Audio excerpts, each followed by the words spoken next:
En ce 1er janvier, jour de toutes les bonnes résolutions, je tenais à vous souhaiter la réalisation de vos vœux les plus chers. Après une année particulièrement éprouvante à bien des égards, j'ai l'espoir que 2022 présage des jours meilleurs. Fidèle à mon engagement, je continuerai d'accorder une importance toute particulière à la sécurité de tous les Français.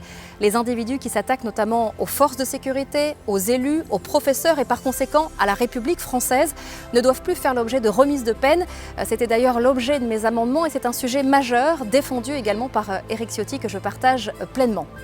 L'année 2022 sera l'occasion de poursuivre mon engagement en faveur d'une véritable reprise économique de notre pays grâce au tourisme. D'abord, où avec David Lisnard, nous nous attachons à faire rayonner notre destination dans le monde entier grâce au Comité régional du tourisme Côte d'Azur France. Je n'oublie pas bien sûr nos stations de ski que je défends depuis le début de cette crise sanitaire afin qu'elles puissent rebondir. Enfin, je veux avoir une pensée chaleureuse envers ceux qui ont traversé avec une grande difficulté cette crise. Je pense aux 55 000 agents des secteurs médico-sociaux pour lesquels je me suis battue afin qu'ils bénéficient d'une revalorisation salariale à hauteur de leur dévotion.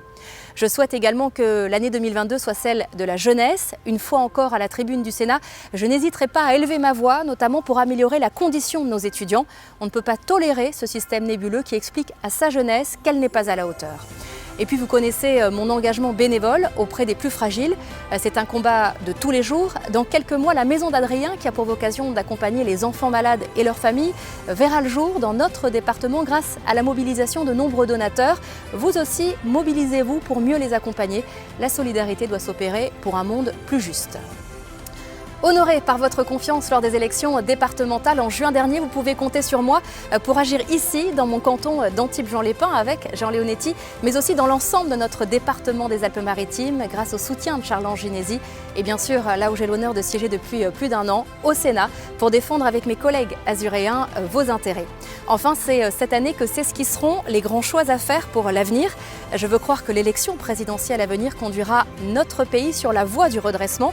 Fidèle à ma famille politique, j'accompagnerai Valérie Pécresse durant cette campagne parce qu'elle incarne le courage en politique et l'expérience de l'action publique efficace.